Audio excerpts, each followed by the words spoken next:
Bom, boa tarde a todos os presentes.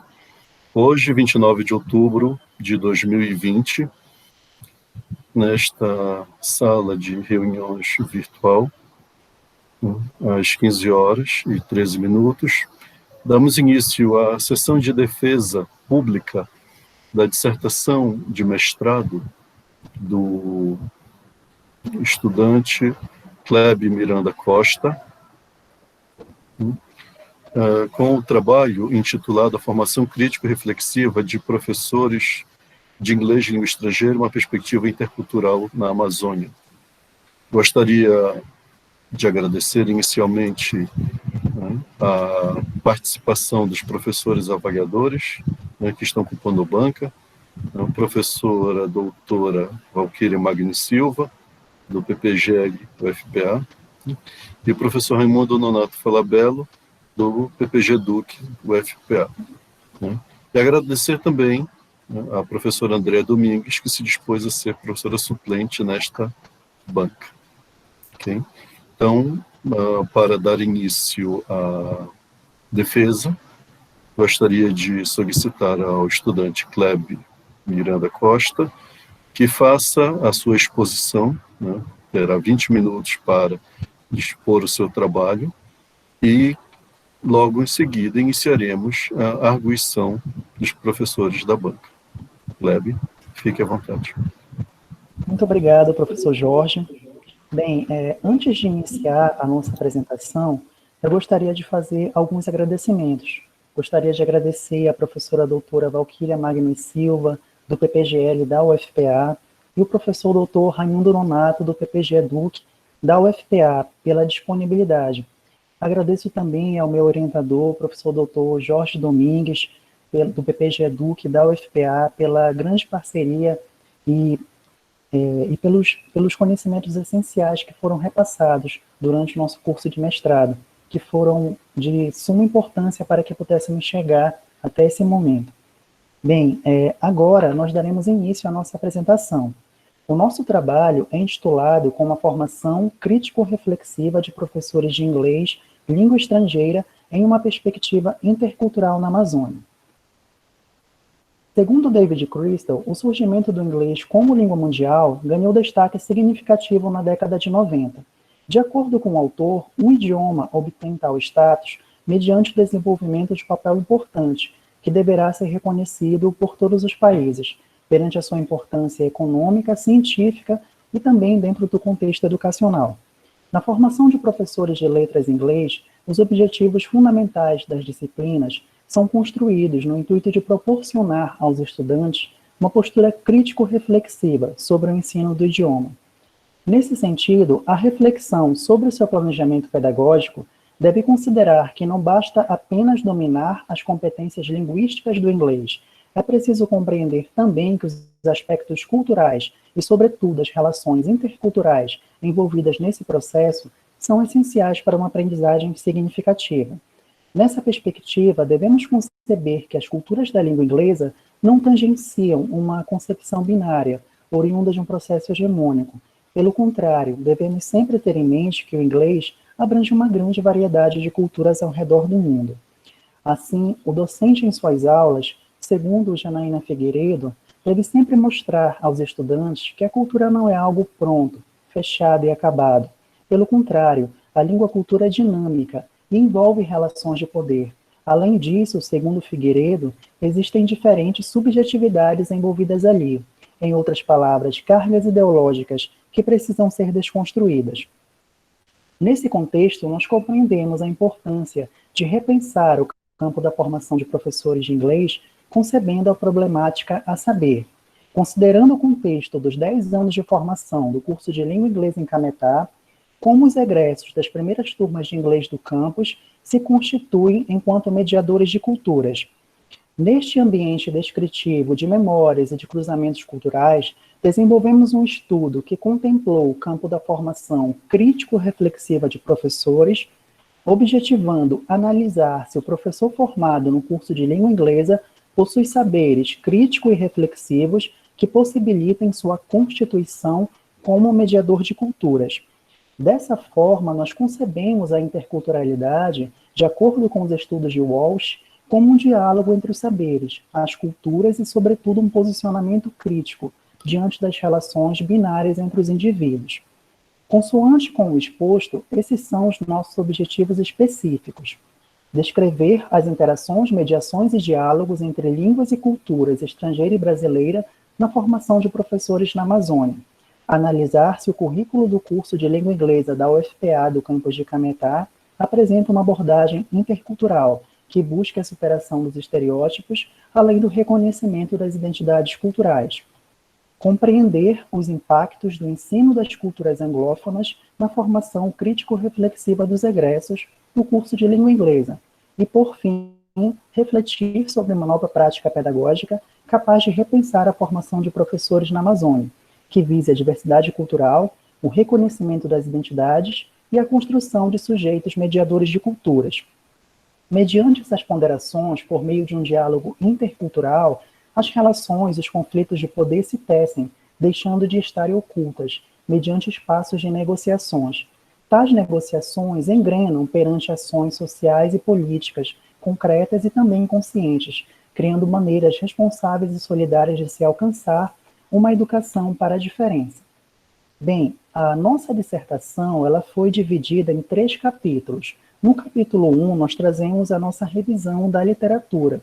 O capítulo 2, ele é referente à nossa metodologia de pesquisa.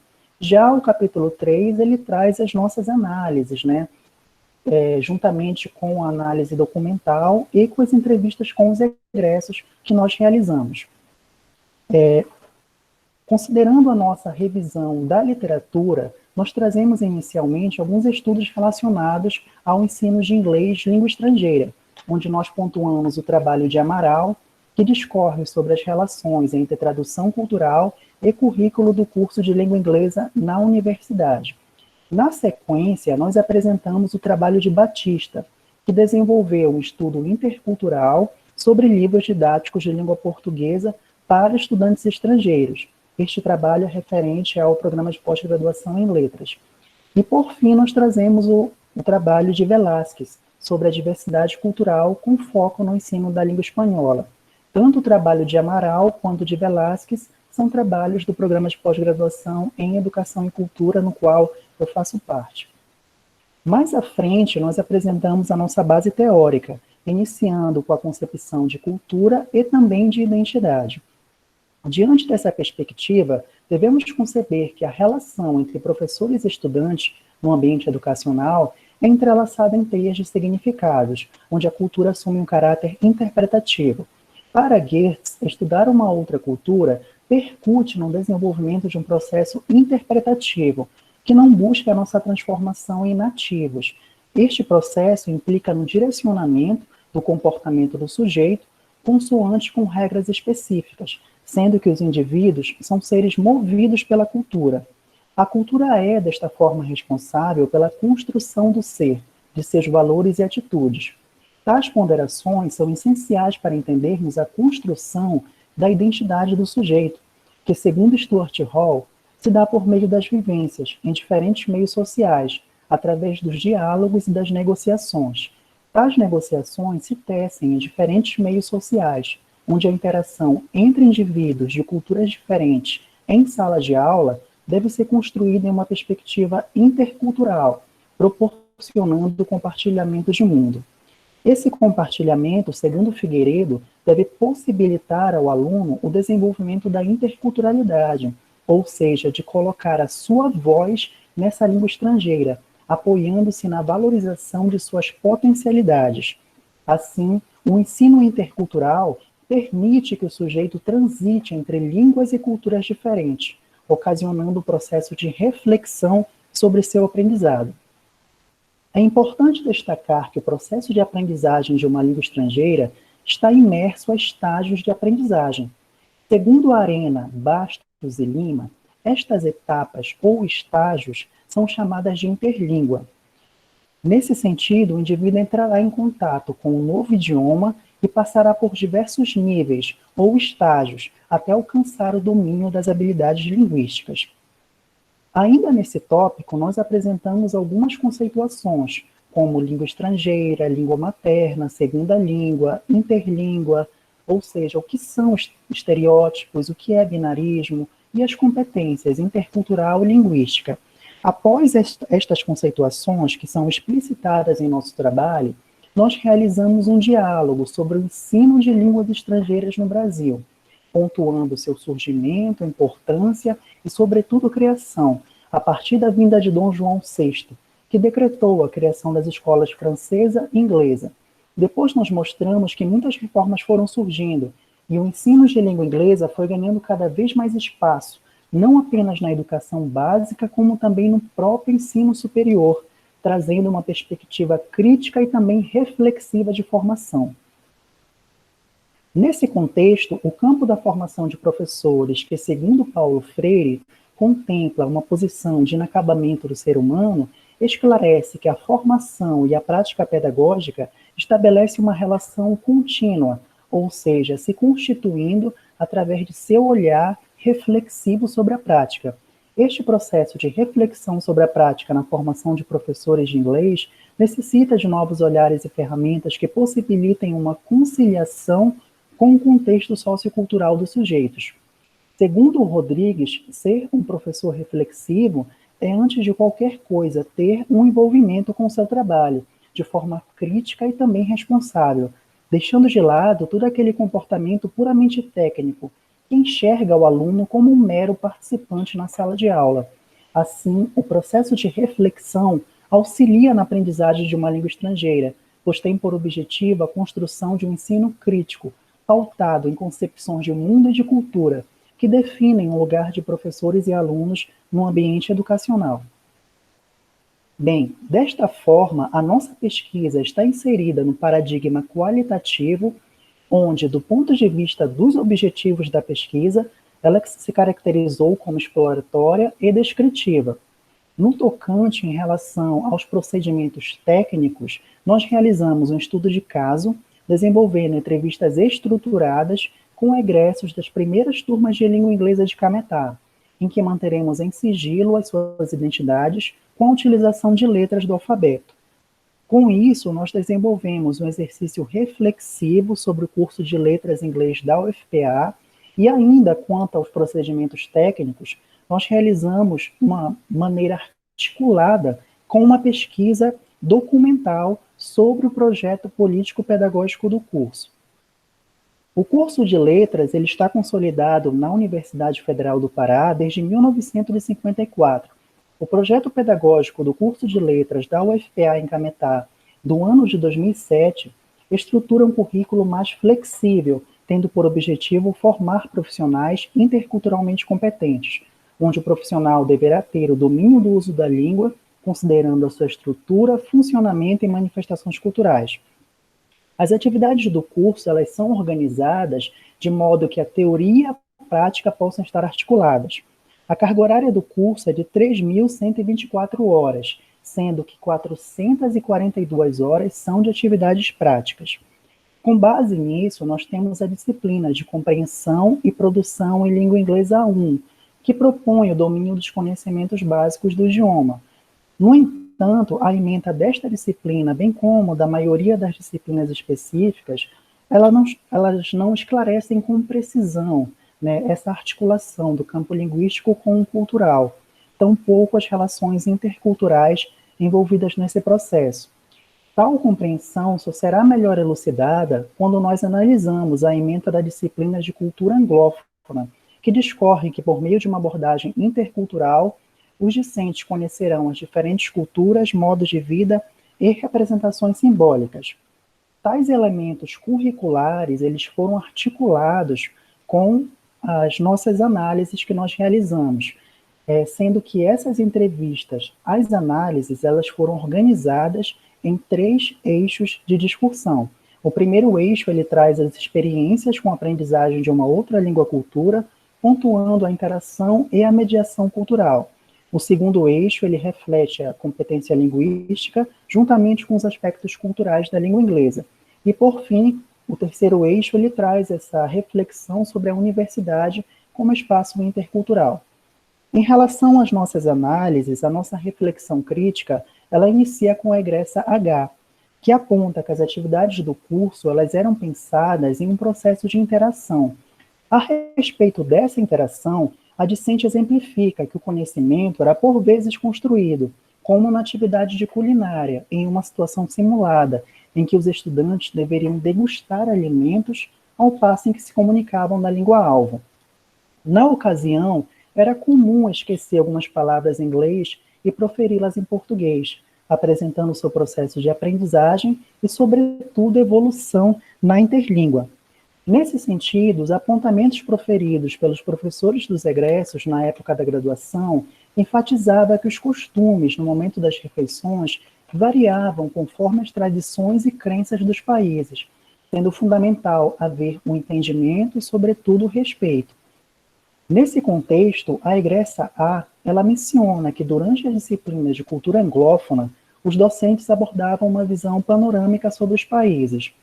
No entanto, alguns países não recebiam destaque, em virtude da carga horária da disciplina e do regime intervalar do curso, de acordo com alguns estudantes. Nesse contexto, nós propomos aos egressos uma reflexão sobre o ensino das culturas nas aulas de língua inglesa.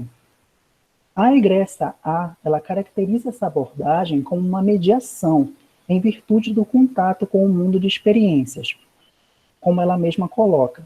A este respeito, os egressos descrevem situações comunicativas realizadas durante o curso em que deveriam pôr em prática o vocabulário assimilado naquele semestre. Durante essas atividades, os discentes substituíam determinadas palavras e trechos em inglês por vocábulos do dialeto paraense. Esse diálogo entre culturas evidencia a evolução dos estudantes na interlíngua, podendo transitar entre as culturas. Tais diálogos eram exercitados em distintas atividades, principalmente nas peças teatrais. A peça O Exército, ela retrata um caráter cômico, retratando a história de um grupo de soldados em meio a um desfile militar. As falas dessa peça estão todas em inglês. No entanto, alguns trechos foram substituídos por opção do grupo, como na sentença que nós podemos visualizar abaixo do nome da peça. Nesta sentença, os egressos criaram uma interlíngua, estreitando as fronteiras entre as culturas e conectando o público à peça. Além do vocabulário, os estudantes procuravam, em outras peças, utilizar roupas e acessórios típicos de sua região, que simbolizam a cultura dos estudantes, que vive em meio ao aprendizado de uma outra língua-cultura. Esses diálogos e interações serviam como mecanismos eficazes de aquisição de habilidades do idioma, possibilitando a construção de situações simuladas da realidade. Tais conhecimentos devem valorizar também os saberes locais, mostrando que nenhuma cultura é superior à outra. Nesse contexto, levantamos reflexões sobre a valorização das culturas anglófona e brasileira. Perante este quesito, o egresso C ponderou que, na opinião dele, existia um favorecimento da cultura estrangeira, pois o curso trabalhava com a aprendizagem de uma outra língua, sendo importante destacar e reforçar os aspectos culturais do inglês. Para a egressa A, o trabalho com as culturas anglófonas focava no estudo dos elementos culturais dos Estados Unidos e da Inglaterra. A estudante, juntamente com a egressa B, não acreditam em um favorecimento.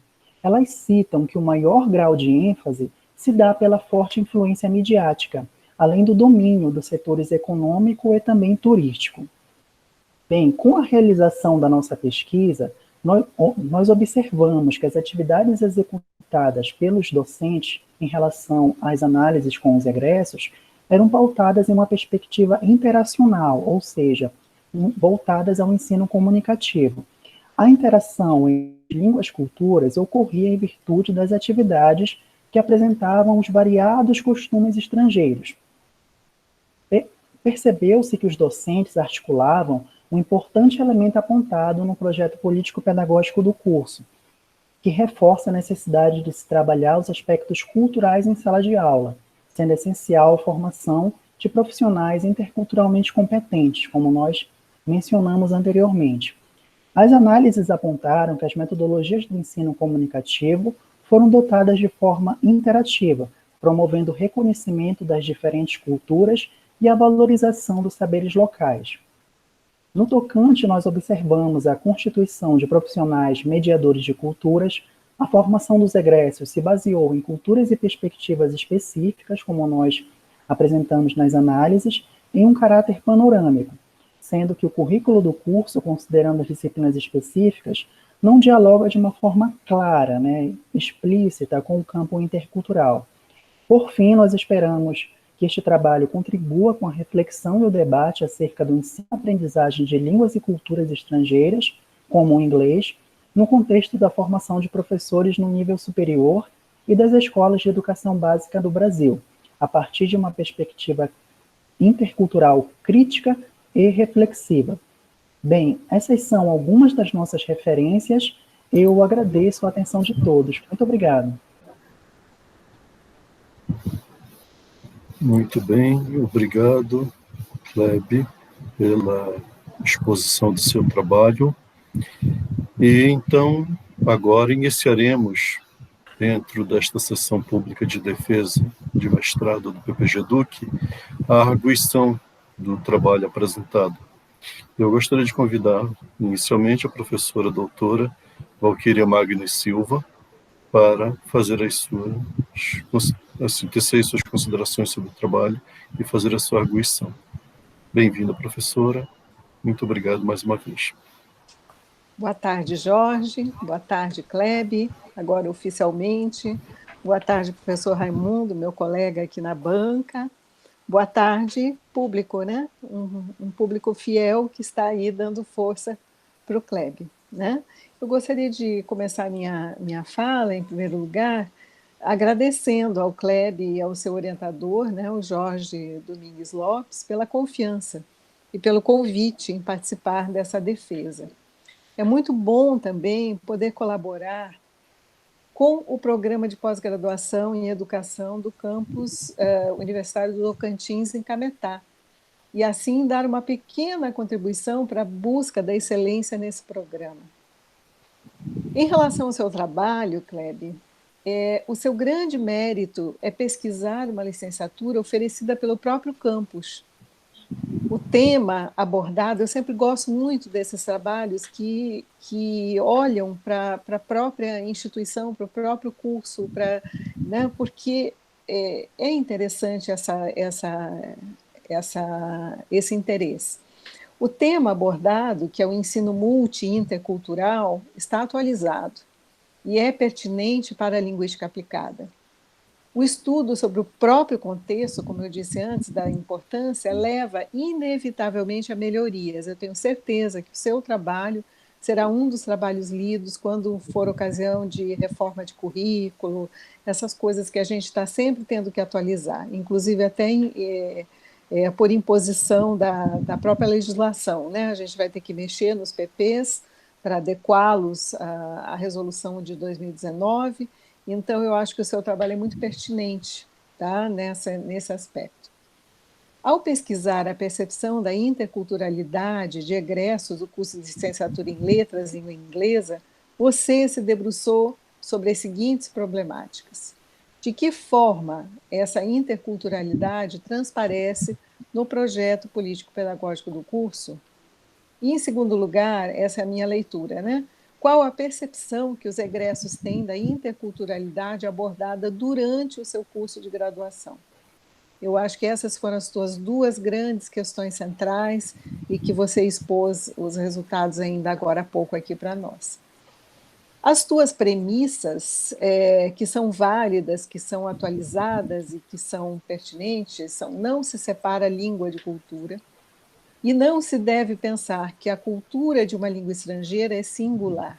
Deve-se falar de culturas, sempre no plural, e preferencialmente abordar essa multiculturalidade já durante o curso de graduação, para quebrar essa hegemonia, né, que normalmente existe de que a língua inglesa é Estados Unidos, é Inglaterra, quando a gente sabe que hoje em dia há muito mais falantes não nativos de inglês do que nativos no mundo, né? Então, você aborda bastante essa questão.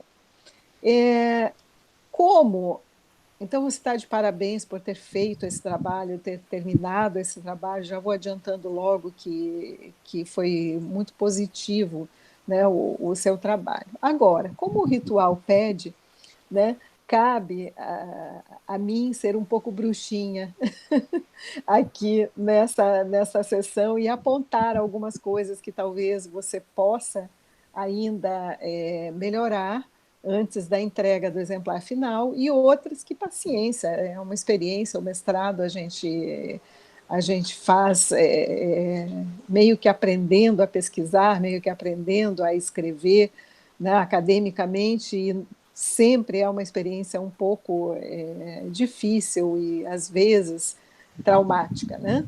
Então, você resolve o que puder e a maioria dessas observações, eu selecionei algumas para falar agora, mas o meu parecer é bem extenso e eu vou mandar depois para você e para o seu orientador, aí vocês podem ir detalhando aquilo que vocês vão querer rever.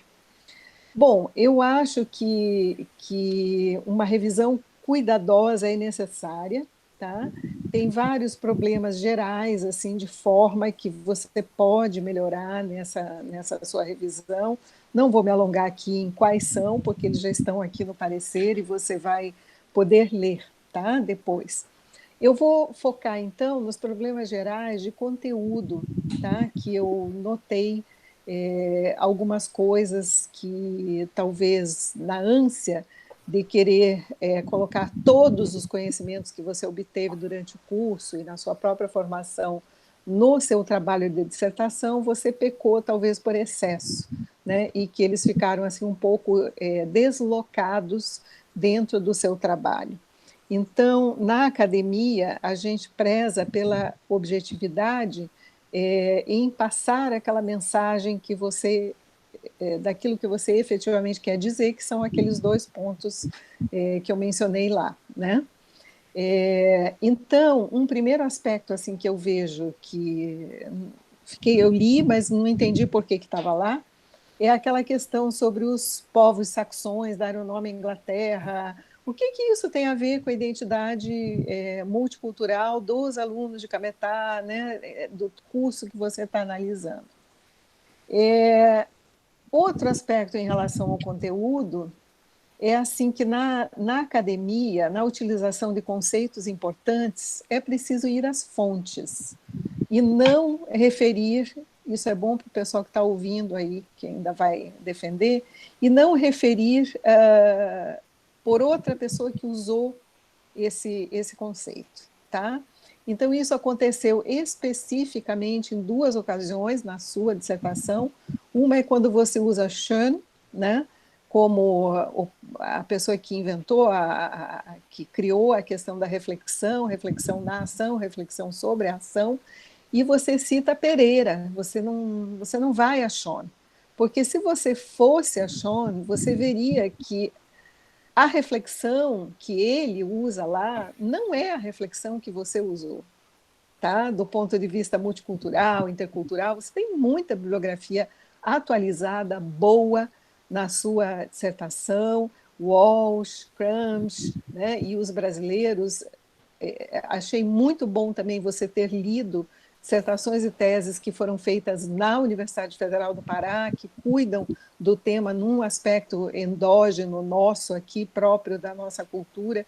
Então, gostei muito, mas você pecou, porque se você fosse lá na origem do Schoen, você veria que ele tá na didática das línguas, ele está na pedagogia das línguas, ele não está na interculturalidade. E aí você achou um viés de colocar só porque ele cunhou essa expressão, né? Reflexão na ação, reflexão sobre a ação, mas o seu trabalho não tem nada a ver com o Schoen, tá? Um outro aspecto que eu senti que você não fosse à origem e talvez aos desdobramentos da origem com relação, e aí eu vou te fazer efetivamente uma pergunta, é o conceito de interlíngua.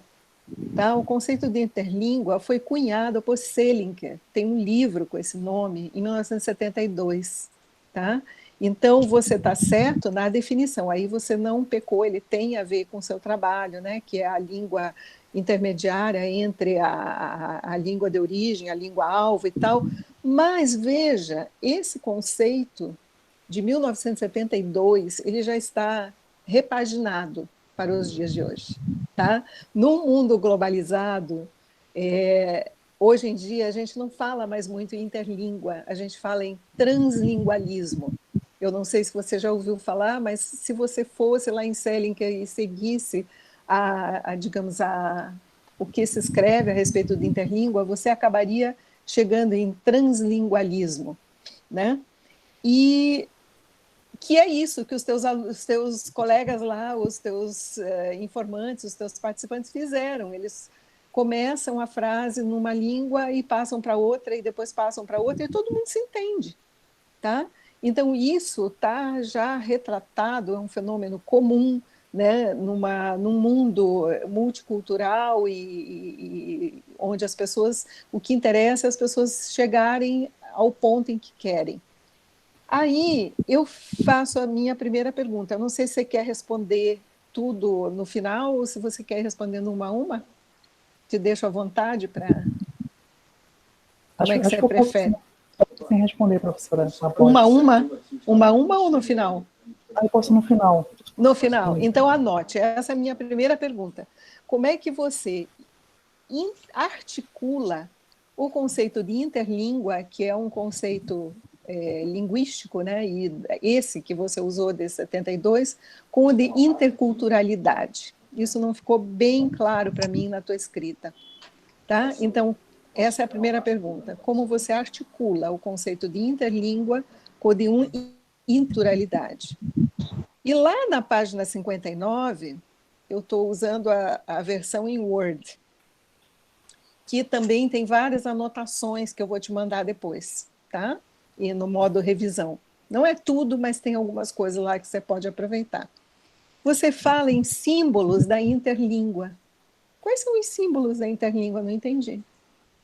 Né? Esse é outro cuidado na escrita acadêmica, cuidado com tudo que você põe no papel, porque a gente não pode usar as palavras assim. Então, se você conseguir me dizer quais são os símbolos da interlíngua que você menciona lá na página 59, eu vou querer saber. Um outro aspecto geral de organização discursiva é assim, às vezes você diz as mesmas coisas 2, 3, 4, 5, 10 vezes em lugares diferentes. Tipo as tuas premissas, tá? Que são aquelas que eu mencionei lá na frente. Não se separa a língua de cultura e não se deve pensar que a cultura estrangeira é única, né? Seja lá a espanhola, a lusófona, enfim, são culturas. Então, isso aí é repetido ad nauseam ao longo do teu texto. Então, aí eu penso, e aí eu entendo que você tem essa pressa de defender, porque tem prazos e tudo mais, mas você precisaria dar uma atenção discursiva melhor no seu texto, tá? Porque essa repetição de conceitos, ela não faz parte, né, da academia, ela precisa ser mais objetiva. Você vai construindo o argumento e lá no fim você é que nem a cobra, né, dá o bote, tá? E às vezes a gente fica, vai e vem, vai e vem, vai e vem. Então, isso tem a ver com o tamanho da tua escrita, 200 páginas para uma dissertação de mestrado, é muita coisa, tá? Não tem necessidade mais disso. A gente poderia espremer e diminuir esse volume de conversa, né? E restringir isso. Você vai ver nas minhas anotações por escrito depois as sugestões. Bom, agora os problemas assim mais específicos de cada parte da tua dissertação. Até agora só tem uma pergunta, tá? Uma, duas, né? O resumo. O resumo é a joia da coroa, tá? E eu gosto de trabalhar em resumo, naquele resumo canônico mesmo. Parece uma receita de bolo. Você faz isso, depois você faz isso, depois você faz isso, depois você faz isso, e você dá a conclusão, tá? Eu vou te mandar em arquivos, em anexo, e até para o Jorge também, como eu trabalho com os meus alunos, porque a gente usa uns códigos de cores e fica fácil arrumar um resumo quando você percebe essa ordem que tem que ser seguida. Então, eu vou te mandar em anexo, você vai ver e você vai poder arrumar esse resumo até digamos assim, é um presente que eu te faço e que você use isso com seus alunos, porque é muito prático. Com relação ao capítulo teórico agora, vamos lá. Em 1.2.4, você fala do percurso histórico do ensino da língua inglesa no Brasil, está no seu trabalho. Também não entendi por quê. Porque todas aquelas leis, se o que você tem em mãos é o mundo de hoje, a legislação de hoje, que foi usada para fazer o projeto pedagógico que vocês têm em Cametá, e então eu não entendi por que você incluiu essa quantidade de... O teu trabalho não é sobre o ensino de língua inglesa no Brasil. Não é uma revisão histórica. Isso já está publicado, já está lido, já está feito. Não entendi por que você colocou aí. Terceira pergunta. Tá? Quarta pergunta. Você fala muito em Paulo Freire, no capítulo teórico. Paulo Freire não fala em ensino de línguas. Tá? Então, como você articula o pensamento, valeria a pena, se fosse o caso, isso você pode arrumar na versão final, porque tem a ver, só que você não articula. Tá? Então, alguma coisa assim, numa transição. Embora Paulo Freire não tenha se dedicado à educação de línguas, alguns dos seus ensinamentos são verdadeiros, e eu quero que você me diga quais são esses ensinamentos. É mais uma pergunta. Tá? Na metodologia, aqui não tem pergunta, é só uma observação. Eu senti falta de uma melhor caracterização dos teus participantes. Fiquei curiosa, sabe? Idade, são professores, há quanto tempo seguiram um quadro, talvez, elucidativo dessa questão. Agora vamos aos resultados, que é também uma das partes mais importantes, né? Em 3.1 e 3.2, você analisou o projeto político-pedagógico. Eu senti falta nessa parte de subseções pontuando o que você achou. Você começa, engata uma primeira ali, blá, blá, blá, blá, fala, e é o leitor que tem que ir lá buscar quais foram as suas conclusões. Como você não categorizou o que você encontrou no PP, você provocou inúmeras repetições de resultados. Em 3.2, por exemplo, seria dispensável a descrição dos conteúdos das disciplinas, parafraseando as ementas. Você mostra a ementa e depois você faz em texto uma paráfrase do que a ementa disse. Tá? Ou você comenta e deixa a ementa em anexo, tá? Ou você coloca só a ementa e junta todas elas e comenta de uma vez só, porque ficou assim muito cansativo e retardou as conclusões. E lá no final de 3.2, você não disse claramente, lá no capítulo de resultados, se o currículo favorece ou não a interculturalidade. E eu te pergunto agora, essa é uma pergunta. O currículo que você analisou do PPP de Cametá favorece a interculturalidade ou não? Tá? Aí eu faço uma sugestão, por exemplo, de categorizações que poderiam organizar o seu texto. Seria discorrer em 3.5, por exemplo, a universidade como um espaço multicultural. Então, você tem 3 categorias ali onde você poderia agrupar as falas dos teus participantes. Uma dessas subcategorias seria várias culturas, vários países expressos nos esquetes teatrais, né? Parece que é uma coisa que aconteceu nos esquetes, na experiência culinária. Esse já seria o segundo. Valorização da cultura local com inserção de termos e experiências culturais, que apareceu principalmente na questão da culinária, né? E um terceiro ponto que precisaria ficar marcado ali em 3.5, que seria as dificuldades de acesso às multiculturalidades. Então, você tem ali 2 aspectos muito positivos que aconteceram e um que não aconteceu, né? Então, precisava marcar isso, talvez, em em subseções para que o leitor tivesse assim, uma facilidade maior de ler. Mas isso não é uma pergunta, é só uma constatação. Tá? Enfim, acho que se você tivesse mais tempo e tivesse essa preocupação de talvez ter lido mais dissertações, não teses, que teses são longas por natureza, mas dissertações que mostrassem, assim, dissertações que eu digo nota 10, né, que são objetivas, que vão ao ponto, você talvez poderia ter feito um trabalho mais, digamos, mais objetivo e com menos problemas no discurso. Então, se você anotou aí as minhas perguntas, eu vou seguindo por aqui. Fique à vontade para responder o que você tiver vontade. Parabéns pelo trabalho.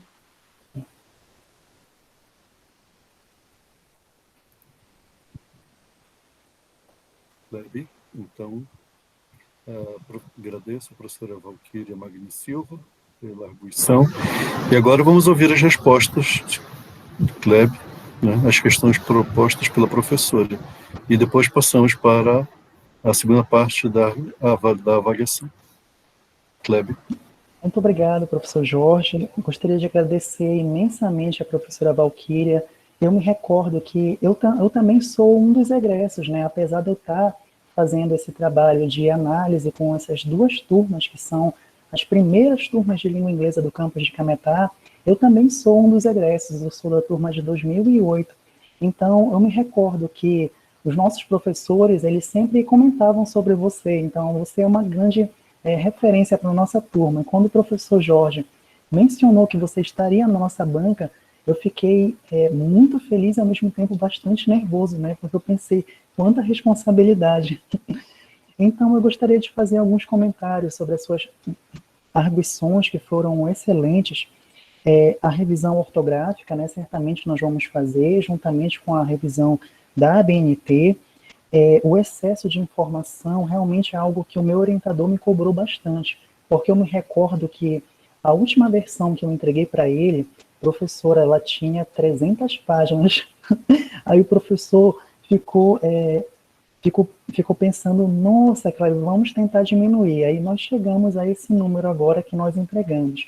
Mas mesmo assim ainda preciso ser mais objetivo. Eu acredito que talvez seja por conta da própria pandemia, nesse contexto que a gente está vivenciando, em que eu comecei a me debruçar no texto, comecei a escrever, foi uma forma também de eu me desligar, né, de tudo isso que está acontecendo.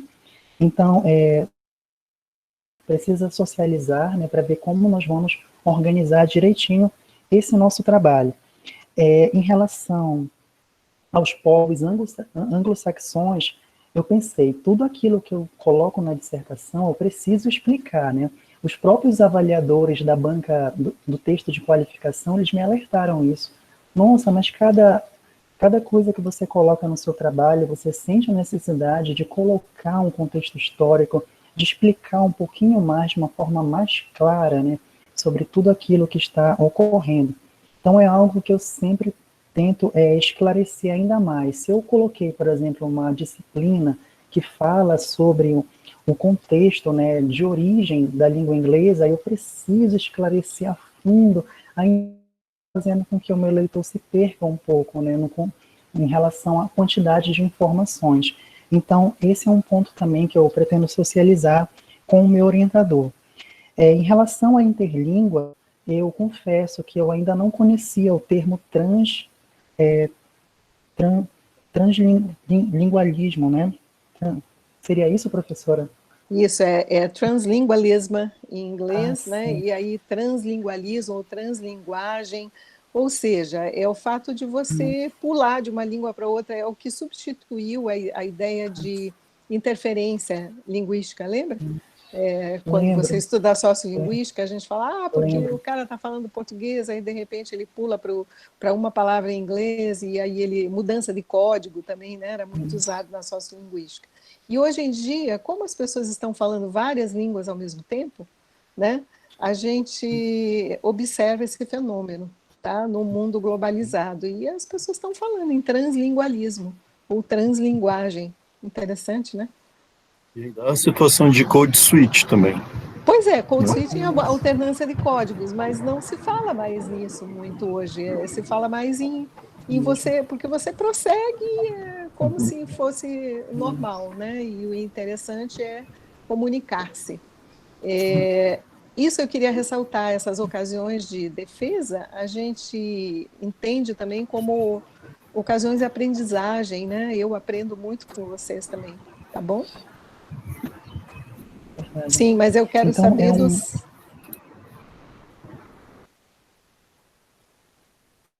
Isso, Pode então é um termo prosseguir, que eu Kleber. pretendo. Obrigado, professora. Então é algo que eu pretendo socializar com meu orientador, porque eu confesso que eu ainda não conhecia este termo, né? Na minha graduação, a gente já tinha falado um pouco sobre a interlíngua. Então, no próprio mestrado, a gente reforçou ainda mais esse contexto. Em relação à outra pergunta, como eu articularia, né, o conceito de interlíngua com o de interculturalidade?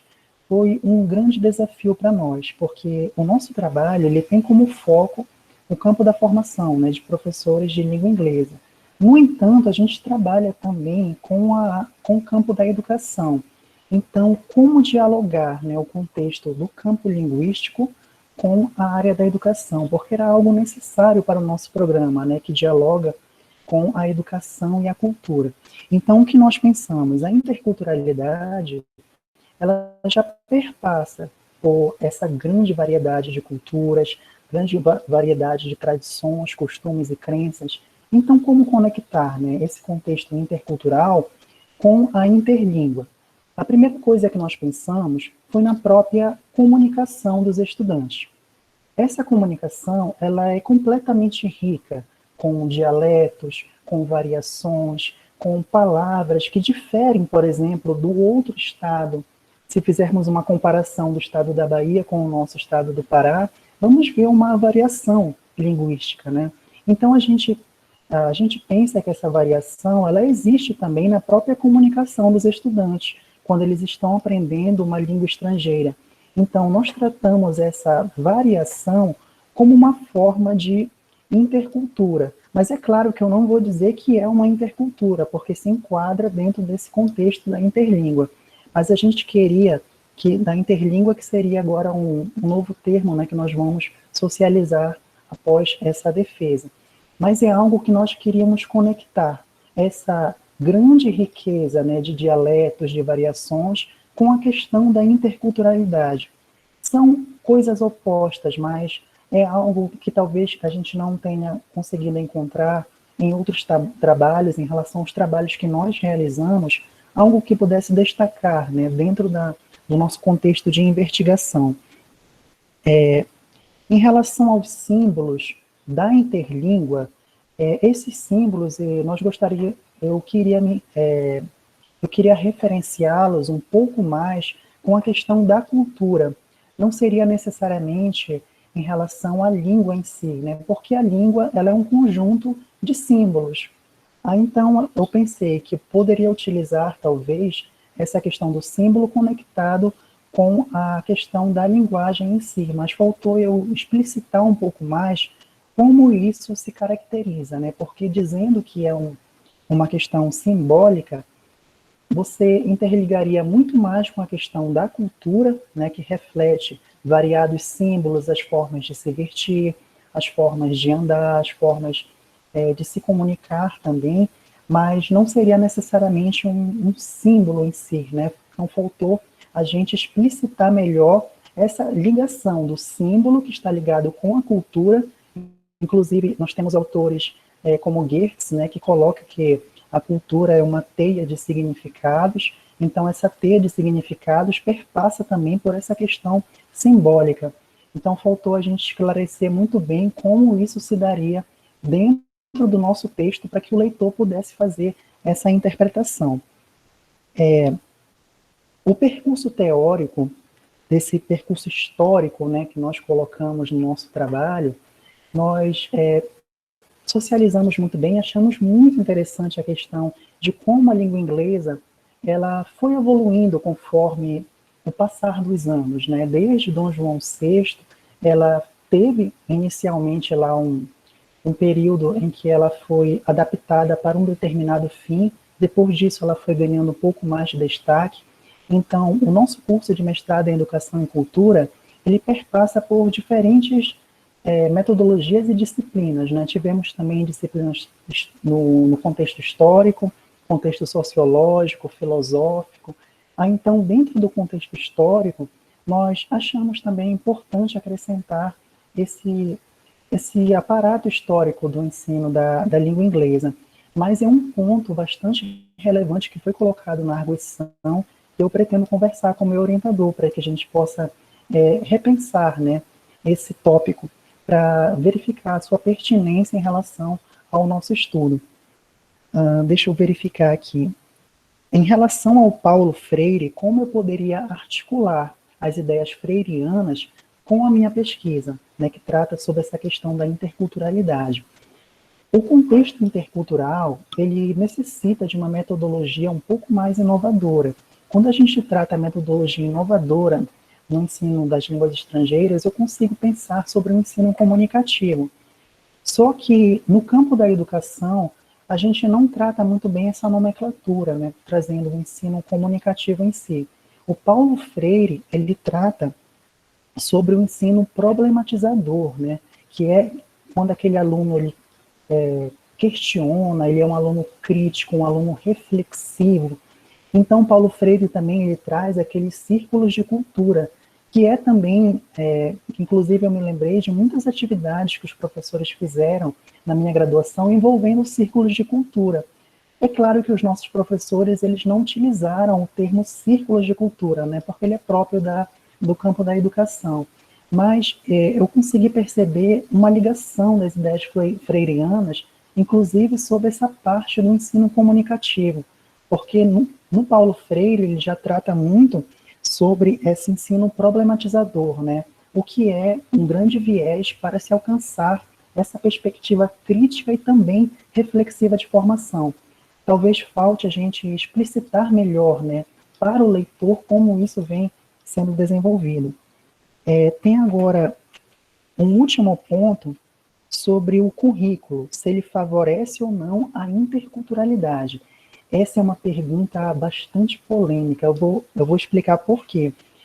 Na nossa dissertação, a gente colocou que a gente não queria criticar, né, o trabalho dos nossos professores. Então, a gente teve um cuidado muito grande quando a gente foi tecer as conclusões do nosso trabalho, porque a gente não queria colocar julgamentos, né?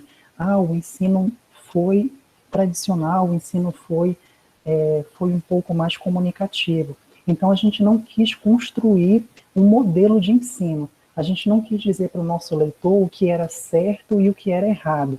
Mas, agora, respondendo à pergunta, o currículo em si, na minha opinião, nas análises das disciplinas, ele não trata de uma forma bem clara sobre esse campo da interculturalidade. Eu, como professor, por exemplo, eu tive dificuldade de ver qual era o objetivo da ementa, né? Porque a ementa ela era um pouquinho curta, ela não dava muitas ideias do que era para o professor desenvolver em sala de aula. Então, se eu tivesse que responder, eu diria que não. Agora, para colocar na dissertação, aí que eu tive um pouco de dificuldade. Talvez eu deveria escolher um pouco mais as palavras, de uma forma de colocar isso no trabalho, sem criticar, né, o trabalho que os professores estavam realizando naquele momento. Bem, no mais, eu pretendo socializar com o meu orientador sobre todos esses pontos, né, conversar com ele e verificar da melhor forma possível como vamos construir essa versão final do nosso trabalho.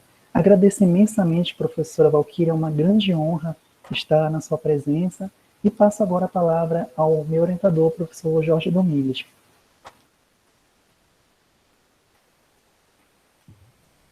Oi, Cléber, obrigado. Professora Valquíria, se a senhora já tiver algum acréscimo a fazer. Eu acho que o Kleber foi muito bem nas respostas, né? Eu só queria ressaltar ali que eu concordo com você que Paulo Freire tem tudo a ver. Eu mesma uso demais, né, nas aulas de metodologia, de formação de professores, ele realmente tem tudo a ver. Mas eu quero que você marque isso no seu texto, porque você pula para ele como se ele fosse da linguística aplicada, entendeu? Do ensino de inglês. Assim, conforme Freire, blá, blá, blá, blá. Então, não pode fazer isso, porque ele é um autor de outra área que você vai trazer. E sim, tem tudo a ver os círculos de cultura. Eu vi ali nas aulas de língua estrangeira o quanto a gente faz círculos de cultura sem saber que está fazendo isso, né? Sem nomeá-los como tal. Então, eu acho que é só essa marcação, tá? Em relação às críticas, eu acho que vocês, de uma certa forma, isso parte também do amadurecimento dos programas, né? E se você está tentando ver um currículo sob um ponto de vista crítico, reflexivo, você tem que assumir essa postura e o que você está mostrando são fatos, você não está inventando nada, está lá nas palavras dos teus participantes. E aí eu sugeriria, se você depois for continuar nessa linha, que você procure ler os autores brasileiros que estão trabalhando com essa decolonialidade, né, que é um outro nome aí para isso que você está tratando. Por exemplo, na Universidade Federal de Goiás, tem um grupo capitaneado pela professora Rosane Rocha Pessoa, que trabalha essencialmente isso. Para você ter uma ideia, eles não têm livro didático no curso de letras. Eles criam o currículo, eles criam o material didático a cada semestre junto com os alunos. Tá? Então, isso aí é um avanço assim, que eu vejo fantástico, porque eles vão ensinar inglês, mas por meio das situações vivenciadas pelos alunos, né? Então procure ver se você, não é para agora, tá? Sua dissertação é enxugar, arrumar, ajeitar e ela está feita, mas eu sei que você não vai parar por aqui, né? Então é um caminho assim promissor. Você foi muito bem nas suas respostas, eu estou satisfeita. Obrigada. Obrigado, professora Valquíria. Então, agora passamos a palavra ao professor Raimundo Nonato Falabella, que é o avaliador interno, né, do programa de pós-graduação em Educação e Cultura. Professor.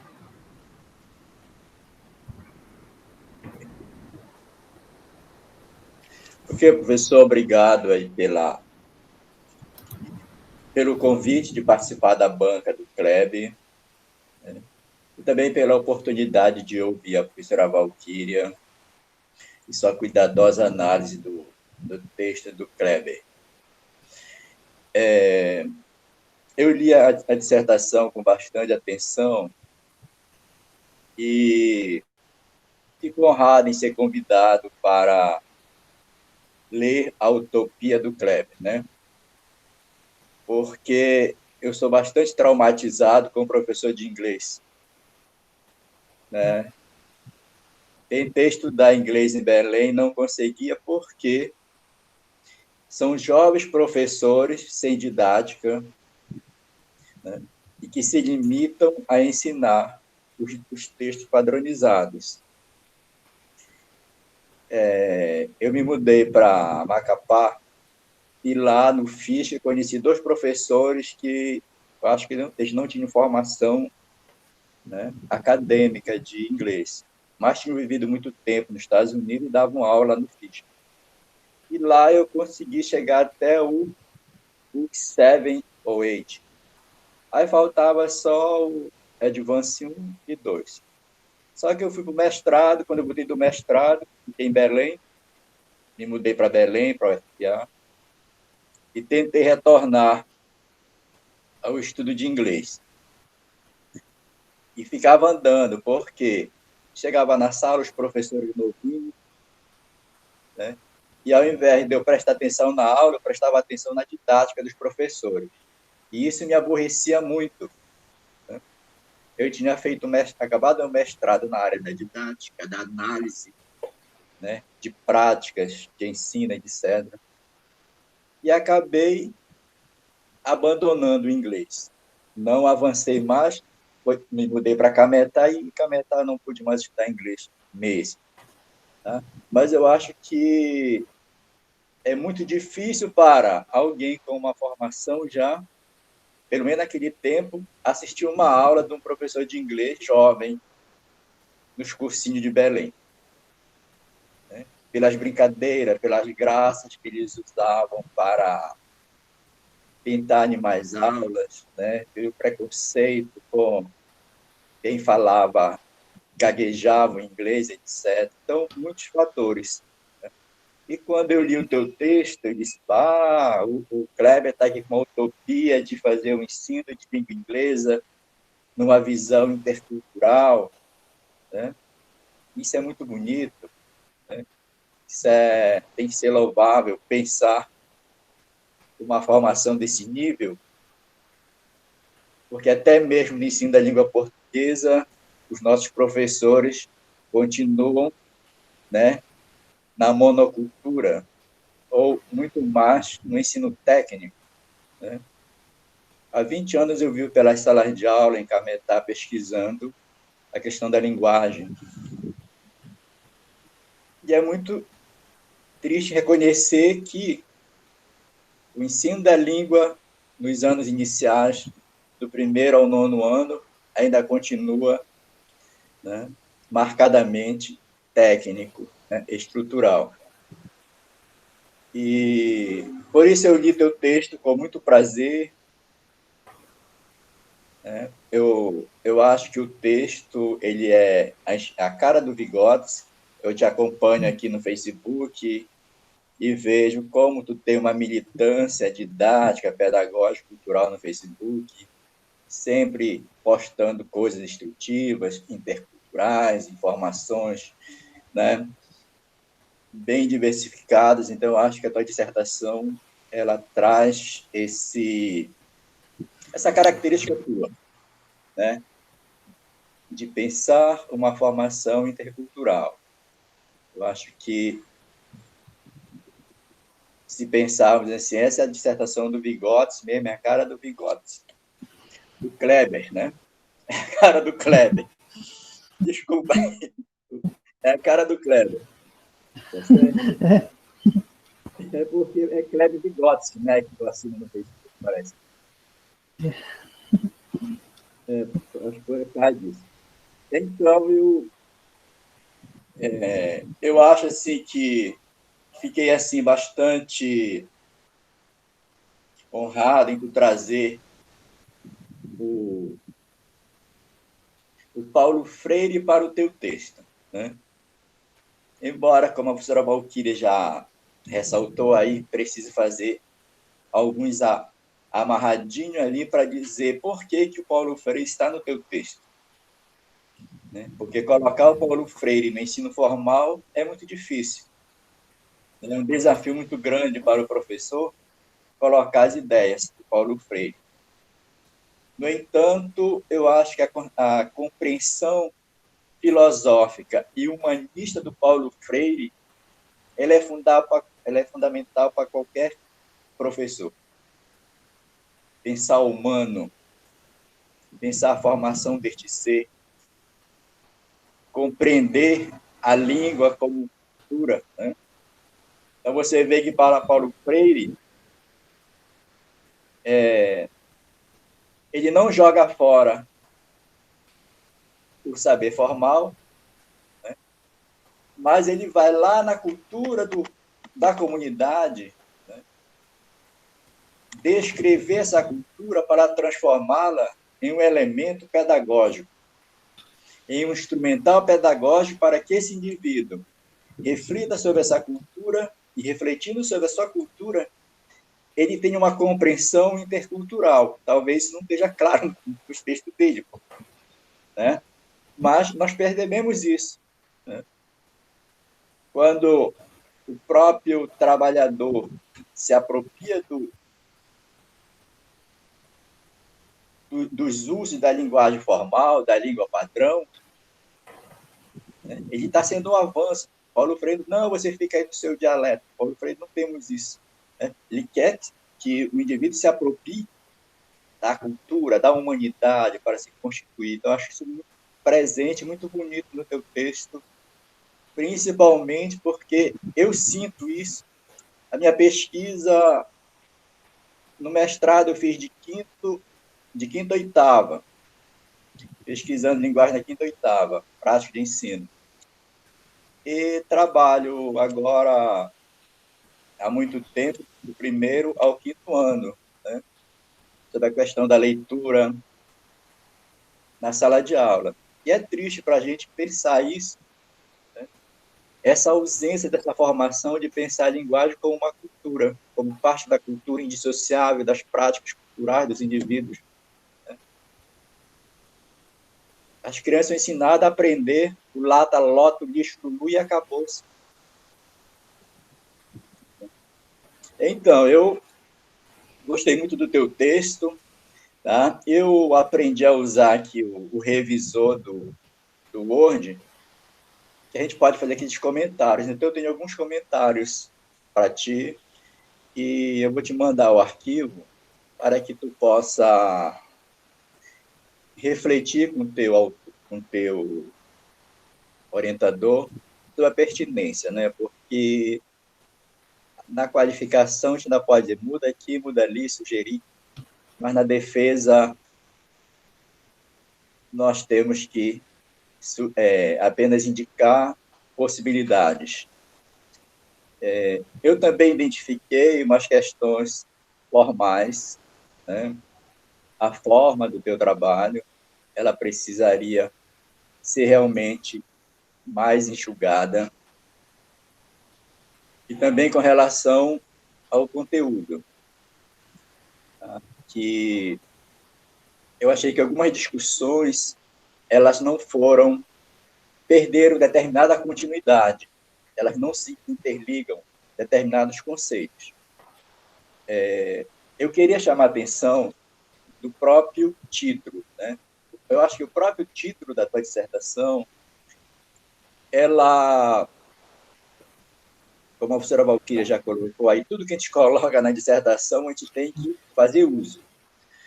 Então, a formação crítico-reflexiva. Então, a palavra formação é uma palavra bastante problemática, né? Bastante complexa no nosso campo da educação. E, em nenhum momento, tu problematiza essa palavra formação. Com relação também ao crítico-reflexivo, a minha leitura também é que não caberia aqui, na perspectiva intercultural que tu trabalha, traz teu trabalho. Tu cita alguns autores aqui, e eu faço alguns comentários aqui, que um dos pioneiros e mais conhecidos na pedagogia é o Antônio Nóvoa, né? Com o seu crítico reflexivo, professor crítico reflexivo. Só que tanto o Nóvoa quanto o Shen, eles pensam a reflexão do ponto de vista individual. É o professor que tem que fazer uma reflexão sobre ele. Então, de certa forma, essa ideia de professor reflexivo, estaria assim, não seria pertinente com a tua discussão intercultural, né? Que já propõe uma discussão, né, intercultural entre grupos, entre saberes, entre conhecimentos. Na perspectiva do Shen e do Nóvoa, é o professor, né, que está perdido no pântano e tem que puxar o cabelo e sair e fazer essa reflexão sozinho para pensar criticamente. Então, é uma perspectiva bastante individualista de pensar a formação. Não uma formação, digamos assim, longe dele pensar uma formação interdiscursiva, intersubjetiva, intercultural, dentro do crítico reflexivo. E eu acho que a tua temática ela está atravessada por essa questão da interdiscursividade, da intersubjetividade, da interculturalidade, os jeitos e culturas em confrontos, né?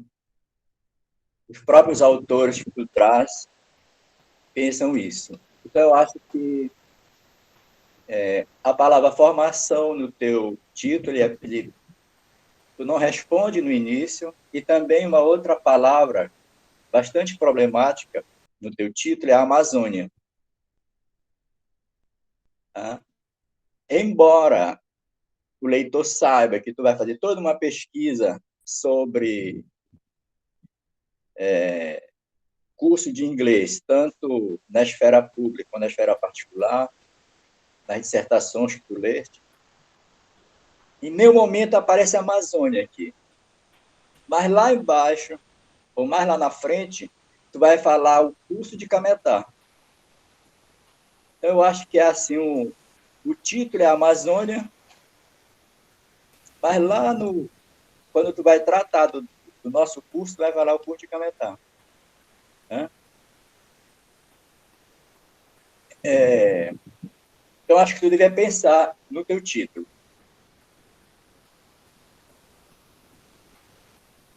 Se quiser deixar, tudo bem, eu não tenho nada contra. Tá? Só que eu acho que o leitor é exigente, dizer, mas aí não falou nada sobre formação, não falou nada sobre a Amazônia. Esse termo tão enigmático, tão polissêmico. O que é a Amazônia? Olha aí. Né? Os caras estão aí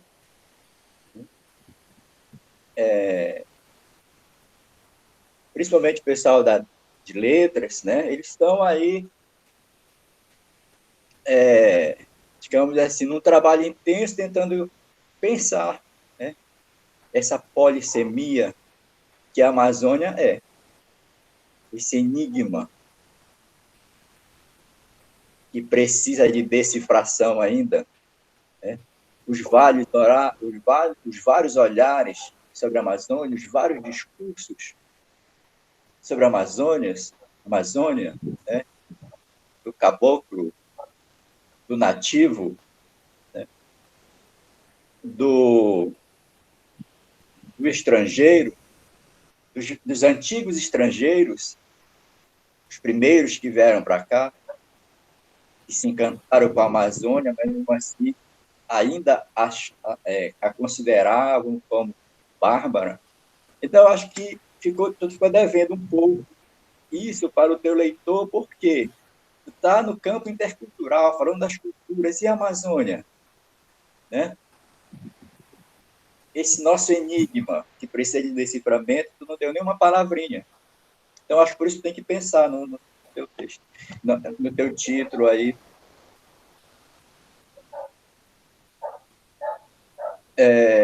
Uma outra coisa que eu fiquei esperando de ti sobre as motivações de fazer a tua pesquisa. Eu acho que elas ficaram soltas aqui também. Eu fiquei esperando onde é que vai entrar isso aqui.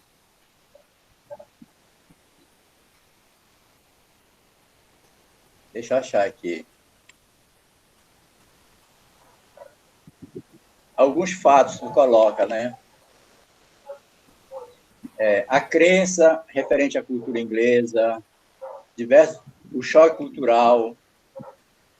Não, acho que não é isso aqui. Peraí, deixa eu ver aqui se é isso mesmo.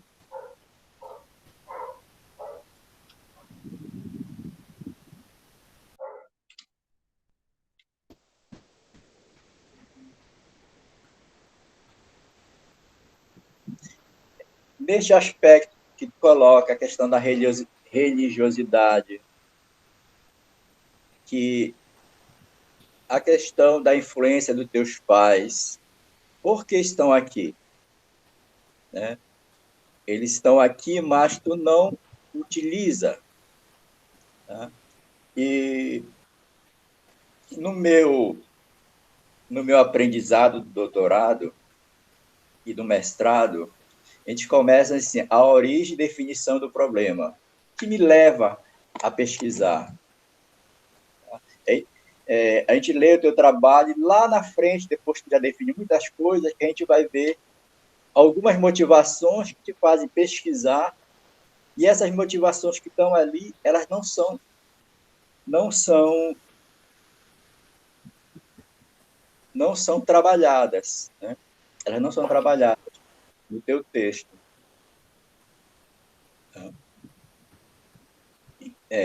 Aí tu vê a pertinência de tirá-las ou não, de excluí-las, né? Já que tu vai precisar fazer um julgamento. Eu queria saber como é realmente que tu ia pensar a questão da religiosidade, hoje tão predominante na educação, na nossa prática pedagógica, com a sala de aula dividida em crentes e católicos, né? Como é que tu pode pensar isso? Está aqui no teu texto, mas tu colocou com uma motivação a questão da tua família, dos teus pais, a formação dele, que tem a ver com o texto aqui, né? Ficou solto.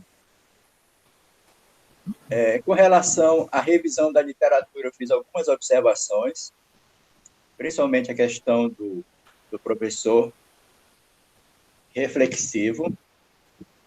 Alguns conceitos que tu coloca aqui como tradução cultural, eu acho que tu precisa explicitar mais para o leitor. Tá? Eu estou entendendo por essa tradução cultural.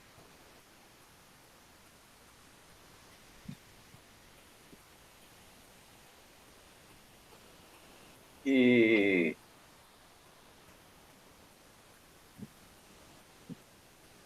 eu acho que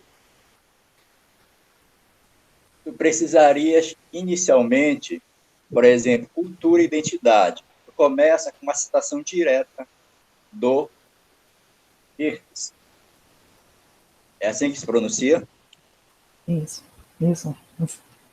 Então, tu começa com uma citação, olha. 1.1.2.1, cultura e identidade. E aí, tu começa com o conceito do Gift. Aí tu deixa o conceito do Gift e vai embora falando. Tá? Aí lá na frente tu volta a citar o Gift de novo. Quer dizer, quando a gente cita, se tu já citou o Gift, já li aqui o conceito dele, todinho, então não precisa mais tu, lá na frente, tu dizer isso. Tá? Então, acho que tu poderia, primeiro, discutir o que é cultura, né? Explorar o conceito do Gift, né? Esmiuçar, né? Destrinchar esse conceito. Ele fica solto, mas aqui e acolá tu vais voltando para ele, mas sem tu, Vygotsky, ser autoral na definição do que é cultura, a partir do Goethe e outros. Aí o leitor fica esperando, aí tu tentando definir. Eu acho que o mesmo problema acontece com identidade. Tá? Eu fiz aqui os comentários, tá? Que é para te ler com o teu orientador. Tá? Tem dois Clifford aqui. Aí eu tive que ir lá na bibliografia para saber que um era um, o outro era outro, não era o mesmo. Então, tu tem que criar aí alguma maneira de dizer que são dois autores com sobrenome diferente. Tá? Eu achei assim teu texto, embora eu gostei dele, gostei da ideia, né? Já te falei isso, né? De um ensino de língua intercultural, né? Que os nossos professores do sexto ao nono ano possam trabalhar isso lá no Joaba, ensinar a língua portuguesa lá de forma intercultural, lá no Joaba.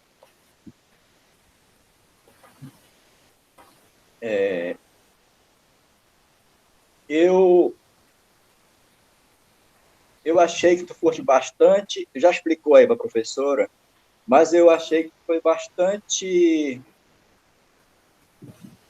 digamos assim, amigo, eu estudando ver a palavra, foste bastante amigo do curso. Às vezes eu, lendo o teu texto, eu pergunto, cadê o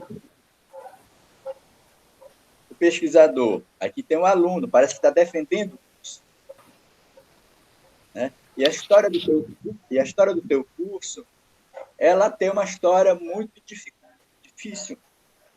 Eu convivi aí, ouvi os reclamos dos alunos, porque só tinha 3 professores, tu coloca aqui 4, né?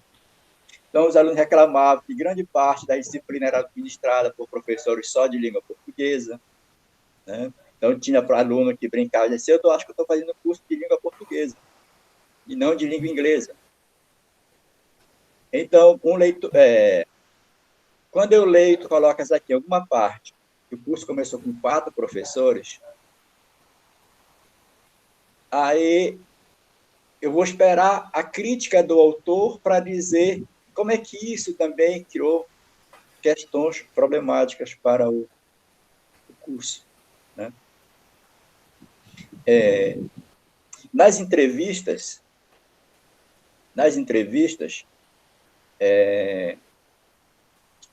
eu não sei onde é que está o pesquisador, às vezes, eu entrevistado. Por quê, Kleber? Em determinado momento, eu entrevisto uma moça, uma egressa, e essa egressa é lacônica.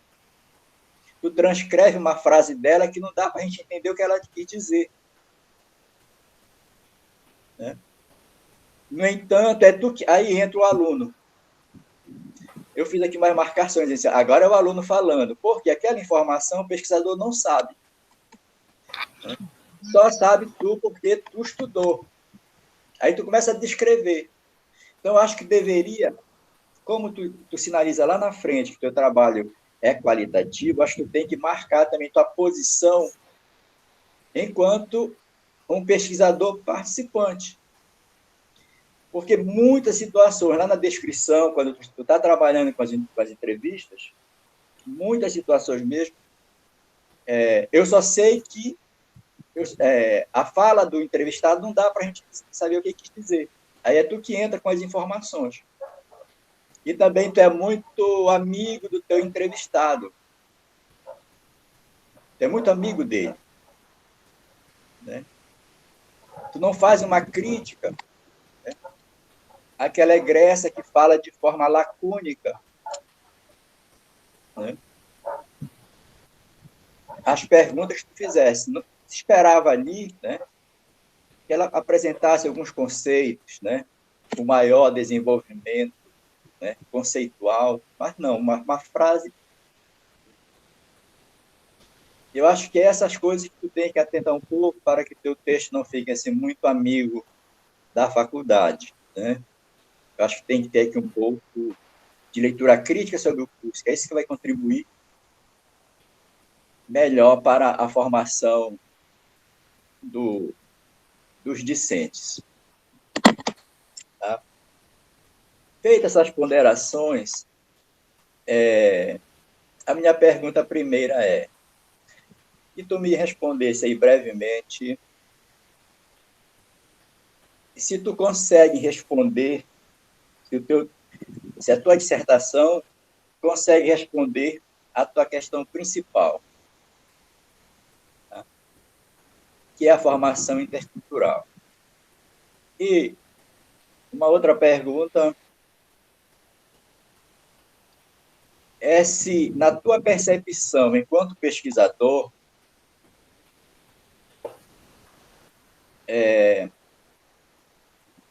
os alunos, os egressos entrevistados, eles se apropriaram dessa percepção intercultural. Como é que o Vygotsky, o Kleber Miranda, ele, após entrevistar esses alunos, como é que ele fica com a consciência dele? Bem, esses meus colegas se apropriaram ou não de uma percepção intercultural? Então, acho que eram essas duas perguntas.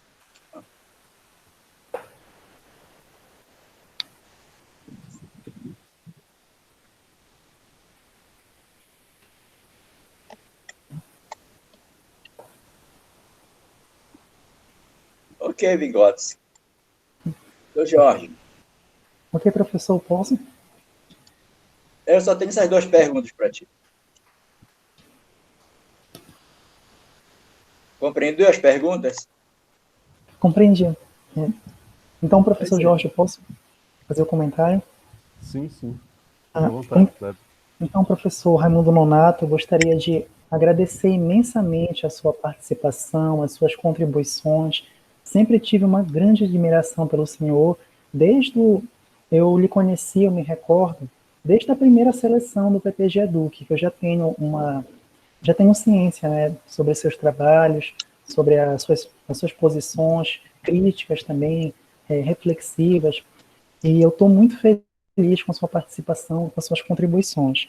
Paulo Freire realmente foi um grande autor, né, que perpassou por diversos elementos conceituais, inclusive na própria EJA, né, que ele trata também essa questão cultural, que ele foi inclusive perseguido, né, durante um tempo pelo regime militar, e Paulo Freire, inclusive, ele se refugiou, né, em outro país.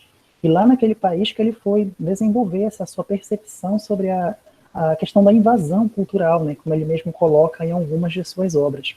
Então é uma grande honra, né, poder trabalhar também um pouquinho do Paulo Freire dentro do meu trabalho. Sobre as colocações um pouco mais pontuais, né, quanto à estrutura do trabalho, em relação à própria questão gramatical, eu vou socializar com o meu orientador para que a gente possa construir da melhor maneira possível. Em relação ao título, né, trazendo essa formação crítica e também reflexiva, a gente procurou articular esse contexto da formação também dentro daquele percurso histórico que a gente fala no próprio finalzinho, né, sobre aquela questão da formação crítica e reflexiva, e também dentro do curso, né, de língua inglesa, quando a gente analisa o projeto político-pedagógico. Lá dentro desse projeto político-pedagógico, a gente coloca um pouco da interiorização do curso, né, que eu acho que é aí que a gente destaca um pouquinho da questão da Amazônia, mas a gente não explicita muito bem sobre ela com palavras, né?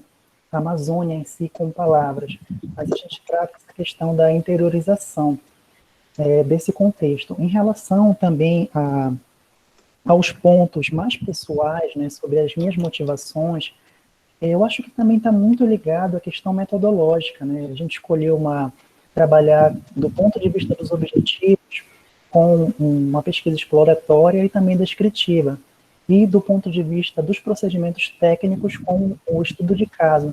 Então, esses procedimentos prevêem um distanciamento do pesquisador, né? Então, por conta disso, a gente não procurou trazer muito essas informações. No caso das análises, realmente há um auxílio, né, do pesquisador em determinadas falas dos egressos, porque alguns estavam um pouquinho tímidos na hora, outros já não se expressavam muito, né, não refletiam muito. Então, eu procurei também trazer uma interpretação um pouco mais complexa sobre as falas dos entrevistados. Talvez se a gente trouxesse, né, uma outra perspectiva metodológica, como o senhor colocou, uma pesquisa participante, né, poderia dar esse auxílio dentro dessa etapa das análises. Então, eu pretendo também conversar com o meu orientador sobre esse ponto. Tem a questão da religiosidade. Essa religiosidade, professor, a gente queria relacionar com a questão do Halloween, né? Porque o Halloween ele é algo extremamente expressivo, né? Que alguns alunos eles têm uma certa resistência quando o professor de língua inglesa vai desenvolver atividades com o Halloween em sala de aula.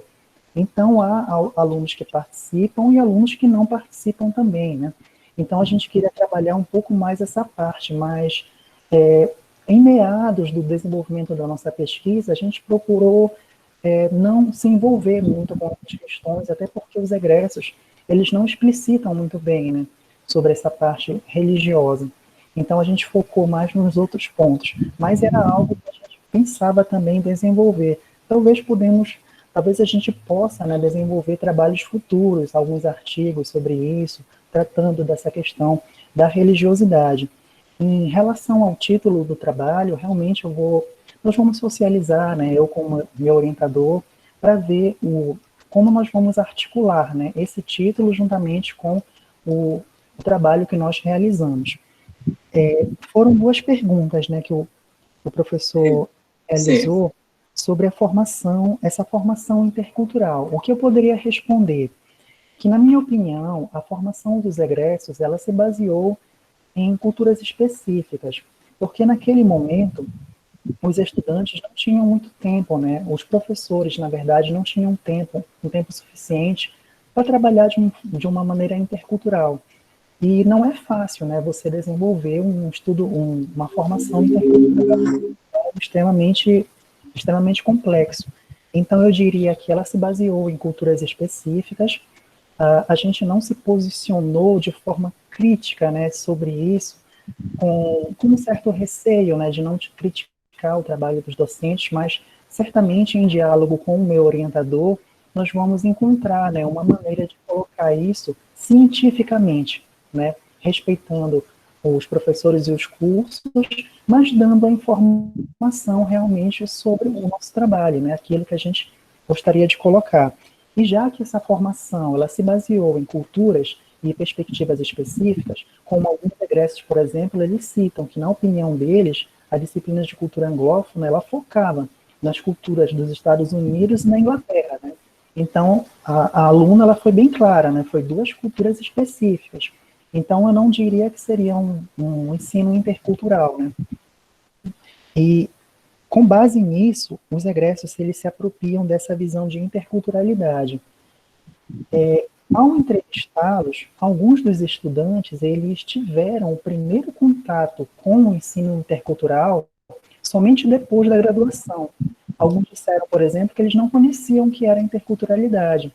E esse termo só foi conhecido quando eles fizeram um curso de especialização.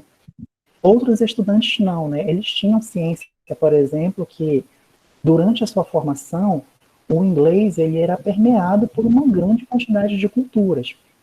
Só que no início da formação desses estudantes, eles tinham um vínculo maior, né, com a cultura dos Estados Unidos, que eu costumo chamar de cultura estadunidense, né, eu não chamo muito de cultura norte-americana, talvez porque a gente utiliza autores um pouco mais críticos, né, então eu tento também mostrar essa criticidade dentro do trabalho, colocando o termo estadunidense, né, e não talvez norte-americano.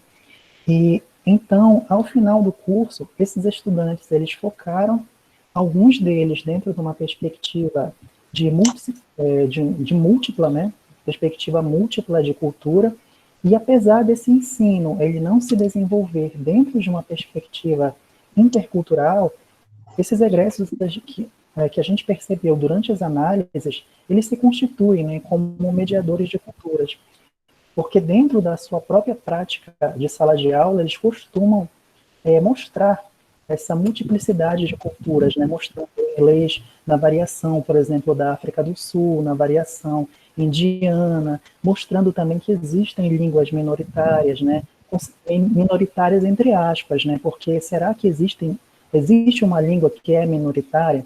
Então, eles procuram ter, sim, essa visão crítica. Agora eu vejo assim que para trabalhos futuros a gente vê uma perspectiva de avanço desse estudo com metodologias diferentes, né? Procurando também desenvolver futuramente, é claro, uma pesquisa com os professores, uma pesquisa também com a própria coordenação do curso. Então é algo que a gente vê assim como um avanço para trabalhos futuros, né? Dentro dessa perspectiva que a gente traz e talvez desenvolvendo artigos, né, se aprofundando um pouco mais em determinados temas que foram colocados aqui. Esses eram alguns apontamentos que eu tinha para desenvolver. Eu vou passar a palavra para o meu orientador, o professor Jorge, que pode também passar para o senhor, professor, caso o senhor tenha mais algumas considerações. Obrigado, Klebe. Professor Nonato. Eu só tenho, não é uma consideração, é apenas uma ressalva. Olha, eu fiz alguns comentários no teu texto pelo fato de tu apontar falta de tempo, tá? Então, isso cria um certo preconceito aos cursos intervalares. Mas o curso intervalar, ele tem a mesma carga horária do curso regular. Então, vocês têm 3.124 horas. Que eu acho que é a mesma carga horária do regular. Então, uma disciplina de 60 horas, ela é 60 horas, tanto para usar a nomenclatura da UFPR, ela é tanto no intensivo como no extensivo. Tá? Então, eu acho que tu tem que pensar nessa argumentação no teu trabalho, porque ela não é pertinente, ela cria um preconceito a uma modalidade de ensino. Quer dizer, o que é que nós vemos nos cursos intervalares? Né? O que é que realmente causa essa pressa? É o curso compactado, um curso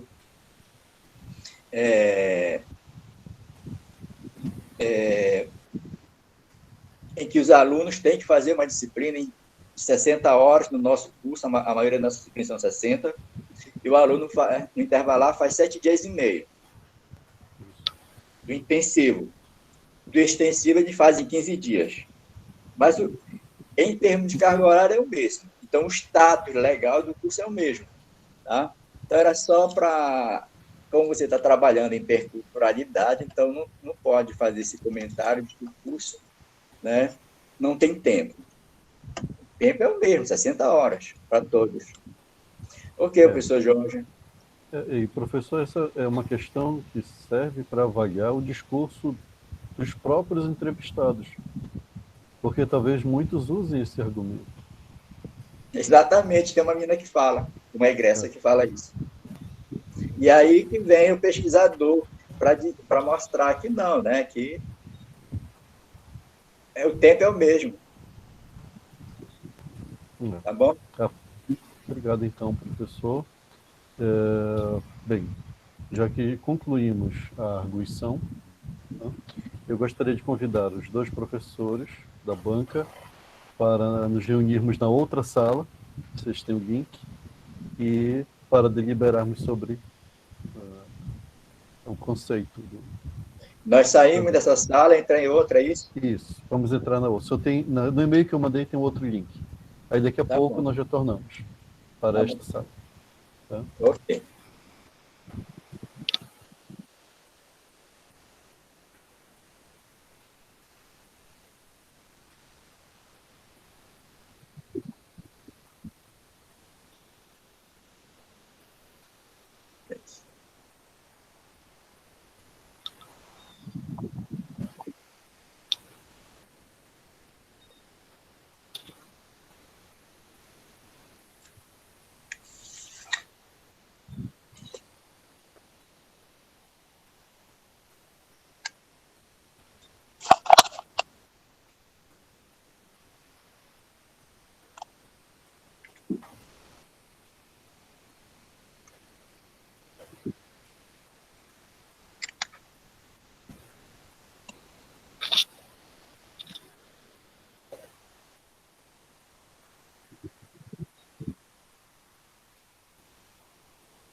que regulamenta o regimento interno do PPGEDUC-UFPA, realizou-se a sessão pública de defesa de dissertação de mestrado intitulada A Formação Crítico-Reflexiva de Professores de Inglês, Língua Estrangeira, em uma Perspectiva Intercultural na Amazônia, de autoria do mestrando Clebe Miranda Costa, discente da turma 2018 do Programa de Pós-Graduação em Educação e Cultura.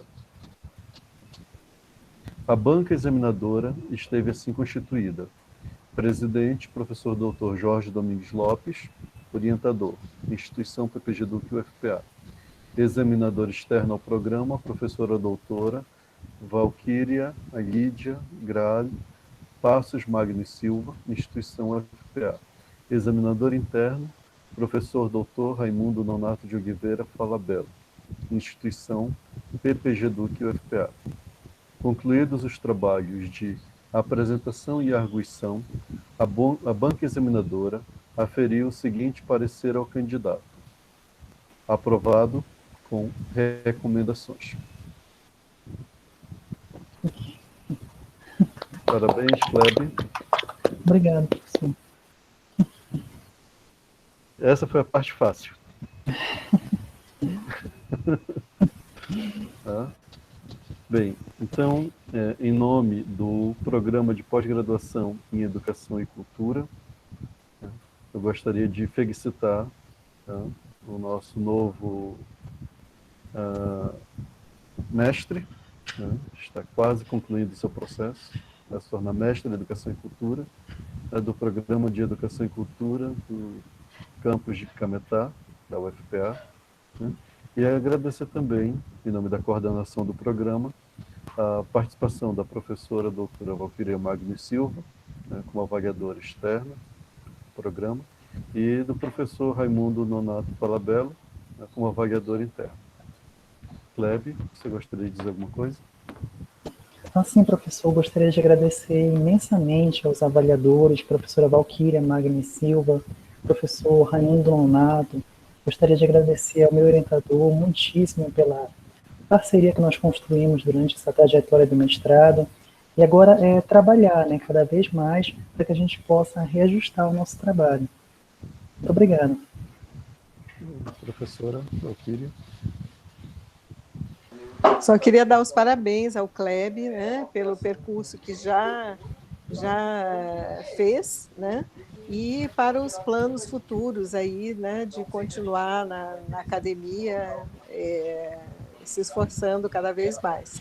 Então, parabéns. Hoje você pode dormir uma boa noite de sono. Professor Nonato.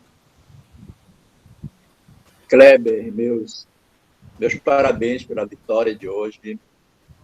Tá? Coma muita manga lá em Mocajuba. Mocajuba é a terra da manga. Né? Os mocajubenses são conhecidos como comem muita manga, embora não tenha mangueira em Mocajuba. Então, meus parabéns para ti. Eu li o teu texto com muito respeito e atenção. Eu vou te mandar o arquivo com muitas observações, mas, como eu falei para os dois lá no reservado, é uma maneira de mostrar para ti a diversidade dos conceitos, tá? Os cuidados que nós temos que ter com o conceito. Não significa que todas aquelas observações que eu faça lá, elas tenham que ser atendidas, tá? A professora Valquíria já apresentou vai apresentar as revisões que devem ser feitas, né? Os ajustes, digamos assim. Eu também mandarei aqui, de forma mais sucinta, aqueles aspectos que eu acho muito importante tu cuidar, que são os conceitos de cultura, identidade, da relação cultura-língua, que não estão muito bem organizados no teu texto, tá? Então, acho que esse momento é para voltar para Mocajuba, comer manga e depois sentar e trabalhar o texto.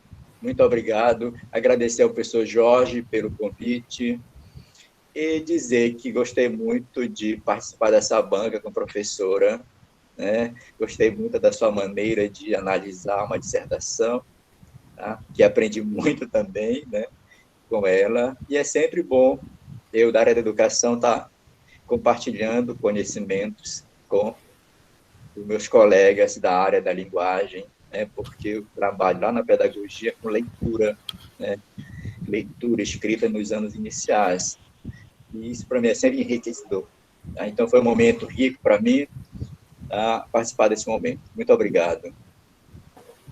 Muito obrigado, professor. Então, só registrando que hoje é dia 29 de outubro de 2020 e estamos concluindo a sessão pública de defesa da dissertação de mestrado de Klebe Miranda Costa. Então, mais uma vez, parabéns, Klebe, né? E agradecemos também aos participantes que estiveram até agora, né? Nesse caso só ficou Elisângela, né? Mas agradecemos a participação de todos nesta sessão pública, né? E vamos resistindo neste momento tão difícil, né, para o nosso país e para o mundo. Nós estamos resistindo com criatividade, força e vamos vencer. Tá bom? Muito obrigado. Abraço a todos. Tchau.